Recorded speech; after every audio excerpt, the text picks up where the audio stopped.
दोस्तों आप लोग का स्वागत है CSN स्टडी में। और आप लोग देख रहे हैं सामाजिक विज्ञान क्लास 10 का सेट 3। इससे भी पहले हम लोग वीडियो बना चुके हैं। सेट 1 और सेट 2 का कम्प्लीटली वीडियो है। यदि कहीं पर आप लोग को समझ में नहीं आता है तो कमेंट बॉक्स में आप लोग कमेंट कर सकते हैं, आप लोग के लिए खुला है।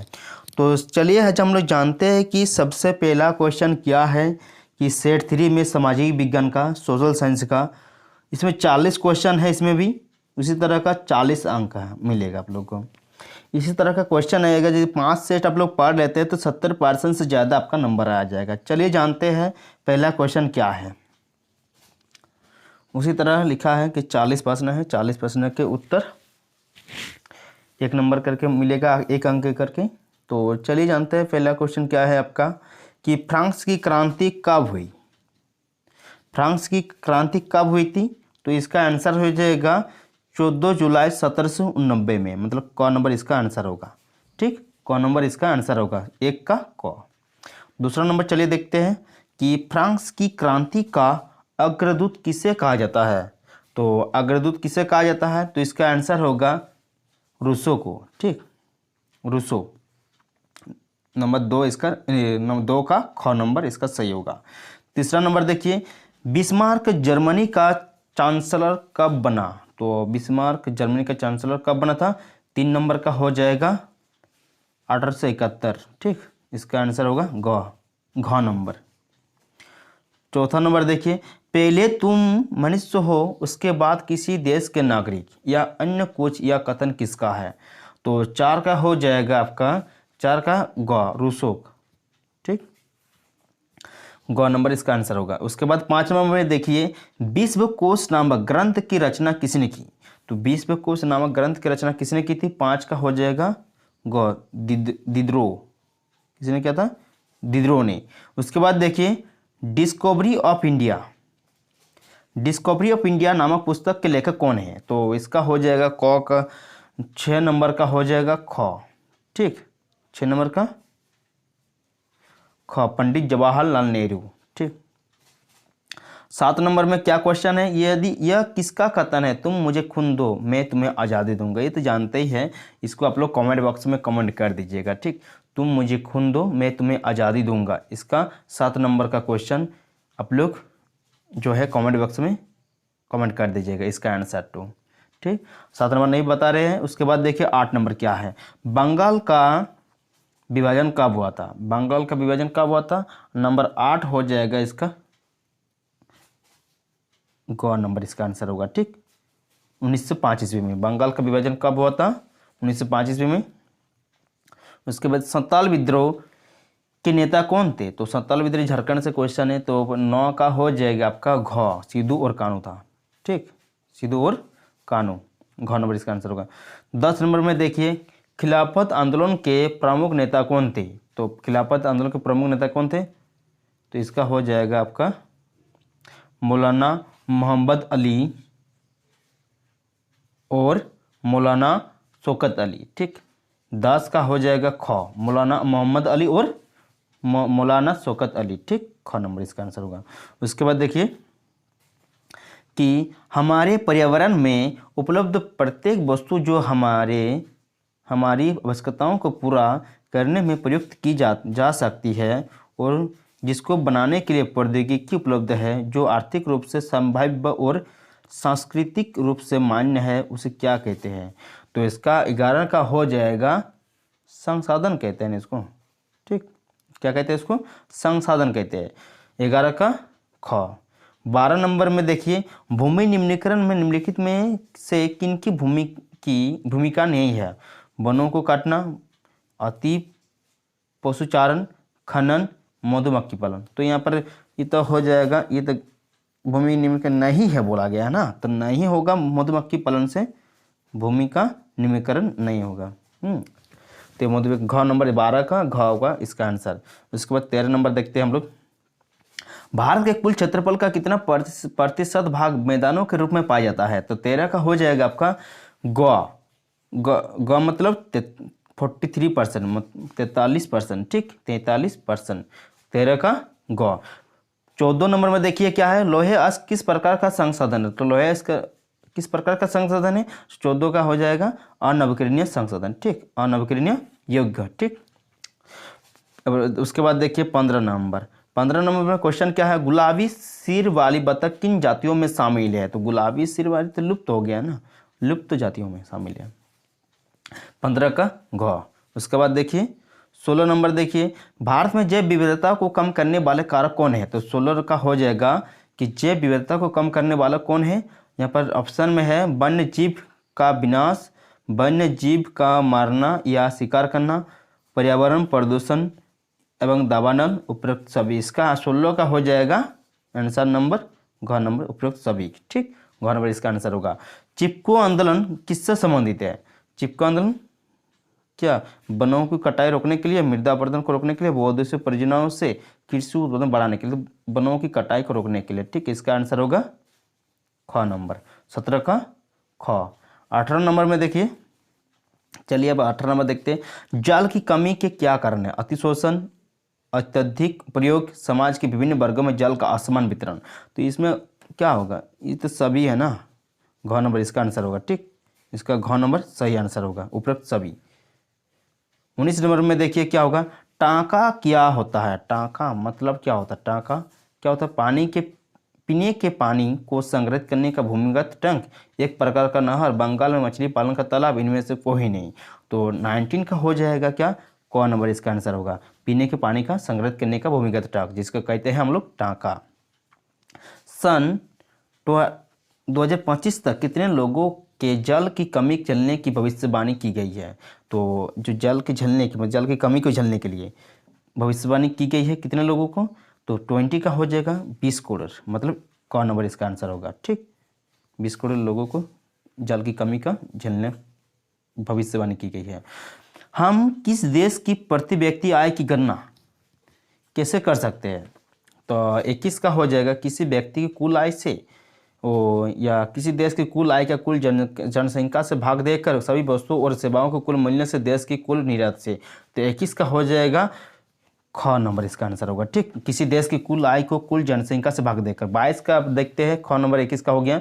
22 नंबर में क्या है, वे देश की जिनकी 2017 में प्रति व्यक्ति आय $12,056 प्रति वर्ष या उससे अधिक होती है, तो वह देश निम्न में से किस श्रेणी के अंतर्गत होगा? 22 नंबर में इसका आंसर हो जाएगा ख, विकसित देश, ठीक, ख नंबर इसका आंसर होगा, विकसित देश।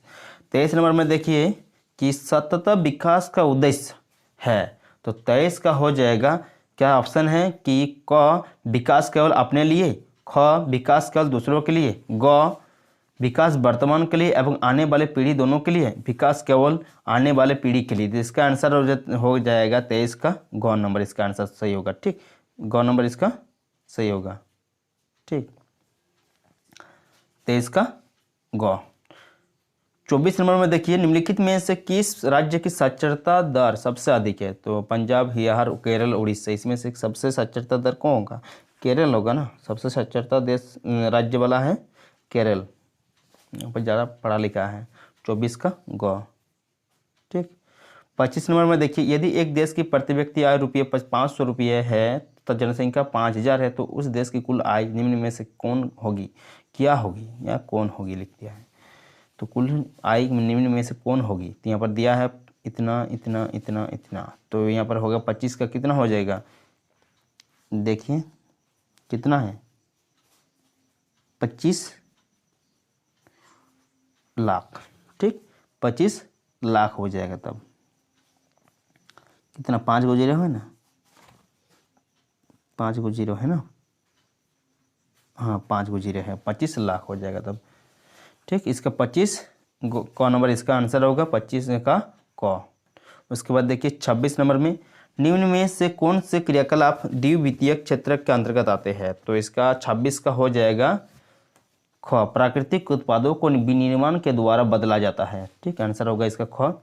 उसके बाद 27 नंबर में देखिए, प्रच्छन्न बेरोजगारी का मतलब ऐसी स्थिति से है जहां लोग बेरोजगार है, नियोजित है लेकिन कम वेतन अर्जित करते हैं, नियोजित है लेकिन उत्पादकता शून्य है, वर्ष के कुछ महीनों में बेरोजगार है। 27 का हो जाएगा ग, नियोजित है लेकिन उत्पादकता शून्य है, ठीक, इसका 27 का ग। 28 नंबर में देखिए क्या होगा इसका आंसर कि 28 में 14 तथा 15 वर्ष की आयु के स्कूल जाने वाले कुल बच्चों का उस आयु वर्ग के कुल बच्चों 7% क्या कहलाता है। ठीक, तो इसका आंसर होगा आपका 28 का हो जाएगा निवल उपस्थिति अनुपात, निवल उपस्थिति अनुपात। ठीक, इसका 28 का क नंबर। उसके बाद देखिए 29 नंबर में क्या क्वेश्चन है, संगठित क्षेत्र का सही अर्थ चुनें। तो इसका 29 का हो जाएगा यह उन उद्यमों को शामिल करता है जहां रोजगार की शर्तें नियमित। 30 का आंसर 1 नंबर ही होगा, क नंबर। 29 का क। 30 का देखिए क्या होगा कि कौन से क्षेत्र को सेवा क्षेत्र भी कहा जाता है, प्राथमिक, द्वितीयक, तृतीयक या चतुर्थ। 30 का हो जाएगा ग। ठीक, तृतीयक क्षेत्र को 30 का ग। 31 नंबर में चलिए देखते हैं हम लोग कि सत्ता की साझेदारी के क्षैतिज वितरण के अंतर्गत कौन शामिल है, केंद्र सरकार, राज्य सरकार, सरकारी स्थानीय सरकार। तो इसका हम लोग 31 का बना कर रखे थे, ग नंबर इसका आंसर होगा। ठीक, विधायिका, कार्यपालिका, न्यायपालिका, 31 का ग। 32 नंबर में देखिए यूरोपीय संघ का मुख्यालय कहाँ अवस्थित है, यूरोपीय संघ का मुख्यालय कहाँ अवस्थित है। 32 का हो जाएगा क, ब्रुसेल्स। ठीक, ब्रुसेल्स में 32 का क। 33 का देखिए सामुदायिक सरकार किस देश में से संबंधित है, सामुदायिक सरकार किस देश से संबंधित है। यहाँ पर लिखा है श्रीलंका, बेल्जियम, भारत, जर्मनी। तो 33 का हो जाएगा जर्मनी। ठीक, घ। 33 का घ। 34 नंबर में देखिए बेल्जियम में डच भाषा बोलने वालों की आबादी कितनी प्रतिशत है। तो 34 का हो जाएगा 59। ठीक, डच भाषा बोलने वाले की आबादी कितनी है, 59, 59। कहाँ, 34 नंबर में। 34 का घ हो गया। 35 नंबर देखिए सत्ता की साझेदारी के ऊर्ध्वाधर वितरण से निम्न में से कौन संबंधित है। तो 35 का हो जाएगा ख नंबर इसका, केंद्र सरकार, राज्य सरकार, स्थानीय सरकार। 35 का ख। 36 नंबर में चलिए देखते हैं इनमें से कौन संघ सूची का विषय है। तो 36 का हो जाएगा प्रतीक्षा, विदेशी मामले और बैंकिंग। 36 का ख हो गया। 36 का ख। 37 नंबर में देखते हैं चलिए 37, हमारे देश में राजभाषा हिंदी को बोलने वालों का प्रतिशत कितना है। तो 37 नंबर में हो जाएगा हमारे देश में राजभाषा हिंदी को बोलने वालों का प्रतिशत कितना है। तो इसका हो जाएगा आंसर 37 का घ नंबर, 40% है। ठीक, उसके बाद है 38 नंबर, भारत की अनुसूचित भाषाओं में झारखंड की कौन सी भाषा शामिल है। तो यह है हम लोग का संताली भाषा। ठीक, 38 नंबर ये झारखंड से क्वेश्चन है, हम लोग झारखंडी हैं। ठीक, घ नंबर इसका आंसर सही होगा, संताली। ठीक, लेकिन हमको बोलना नहीं आता। 39 है, पंचायतों में महिलाओं के लिए कितने प्रतिशत आरक्षण का प्रावधान किया गया है। 39 में हो जाएगा घ। तो महिलाओं का कितना, पंचायतों में कितना प्रतिशत आरक्षण किया गया, 50% ना, घ नंबर इसका आंसर होगा 50%। ये हम लोग का आखिरी नंबर है 40 नंबर। 40 नंबर क्वेश्चन को पढ़ने से पहले हम यही कहना चाहते हैं कि बहुत सारे वीडियो बना चुके हैं ना, तो इसको ठीक से पढ़िएगा। और आप लोगों को जो 70% से बोल रहे हैं ना ज़्यादा, उससे भी ज़्यादा हो सकता है आपका नंबर, अंक मतलब जितना भी क्वेश्चन इसी से आ जाएगा लगभग। क्योंकि देखिए ना जितना भी सेट बना रहे लगभग एक ही तरह का क्वेश्चन आ रहा है। इसका मतलब क्या है कि क्वेश्चन जो आएगा सेम इसी तरह का आएगा, तो 70% से ज़्यादा आपका मार्क्स आने का चांस है इसी से। तो इसको ठीक से कर लीजिएगा, मोबाइल में नहीं रहने दीजिएगा, कॉपी में उतार कर पढ़ लीजिएगा तो अच्छा होगा। और मैं यही करना चाहता हूँ कि ये लास्ट में 40 नंबर को बताने से पहले कि मेरे चैनल में नए हैं तो सब्सक्राइब कीजिए, लाइक कीजिए और शेयर कीजिए। और जितने भी हैं आपके जितने दोस्त हैं उनको शेयर कीजिएगा तो उनको भी पढ़ने में सब सुविधा होगा। तो बने रहिए हमारे साथ सेशन स्टडी के साथ। और 40 नंबर का आंसर हो जाएगा, हम बता देते हैं 40 का, भारत में वास्तविक विकेंद्रीकरण की दिशा में एक बड़ा कदम कब उठाया गया था। 40 का हो जाएगा ग, मतलब 1994 में इसका आंसर होगा ग। 40 का ग हो जाएगा। ठीक से कर लीजिएगा। जय हिंद, जय भारत। मिलते हैं अगले वीडियो में। ये हम लोग का सेट 3 था, सेट 3 तक कंप्लीट कर दिए। अब मिलते हैं अगले वीडियो में, तब तक के लिए देखते रहिए CSN स्टडी।